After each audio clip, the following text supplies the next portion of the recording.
vibes, and top-down cruises on Sunset. Remember it? Wish you lived it? Let's rewind to the wild, vibrant world of 1980s Los Angeles. Before Hollywood Boulevard became a tourist trap of mascots and chain stores, it was something else entirely. In the 80s, the Walk of Fame wasn't a selfie stop. It meant something. People actually read the names. Every block told a story. Neon lit up the El Capitan, the Egyptian, the Chinese theater. These weren't just cinemas, they were temples. Velvet seats, gold trim, the scent of popcorn, it felt sacred. Premieres shut down streets. Crowds packed the sidewalks, hoping for a glimpse of stardom. No TikTok, no live streams. You had to be there, and if you were, it was pure magic. A few blocks away, indie gems like the Vista and New Beverly played cult classics and midnight double features. No luxury, just love for film, shared in packed rooms with strangers who got it. By day, Hollywood buzzed with life. Street performers, break dancers, actors with headshots, kids skating past record stores. The Capitol Records Tower loomed overhead, and behind it all, the Hollywood sign, faded, weathered, iconic. This wasn't about clout. It wasn't about going viral. It was about chasing stories. Some ended in fame, some in heartbreak, but every one of them was real. When the sun set over 80s LA, the city came alive, and the real stars came out. Not just above, but on sidewalks, in clubs, and behind velvet ropes. The Sunset Strip pulsed with life, just a mile and a half from Doheny to Crescent Heights, but it held lifetimes. Rock exploded from the Whiskey, the Roxy, and the Rainbow Bar. Guns N' Roses on the rise. Prince playing secret sets. Future legends in half-empty rooms. No phones, just sweat, sound, and cigarette smoke. Crowds spilled into the streets. Guitars screamed. Everyone looked like a star, even if they weren't one yet. Leather, big hair, rhinestones, denim, attitude. But it wasn't just rock.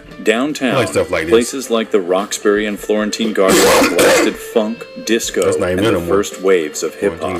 Breakers, punks, b-boys, valley girls, and Hollywood elites, all chasing the same high. And if you knew the right people, you'd end up at the Viper Room or some party in the hills. Brush shoulders with models, actors, producers. LA nightlife wasn't about being seen. It was about feeling something. The night made you feel alive. Even when the clubs shut down, the city didn't sleep. Diners like Cantor's or Mel's became after-hours sanctuaries. Smeared lipstick, sore feet, stories told over pancakes and coffee. Unforgettable nights started with $2 and ended on rooftops watching the sunrise. LA in the 80s wasn't just a city. It was the heartbeat of a cultural revolution. Every corner buzzed with something iconic, and you didn't even know it yet. To live in LA then was to breathe pop culture. Hollywood was deep in its blockbuster era. Spielberg, Lucas, Hughes, not just making movies, making memories. E.T. wasn't a film, it was a feeling. The Breakfast Club didn't talk at teens, it got them. Kids quoted Indiana Jones before they understood him because the adventure felt real.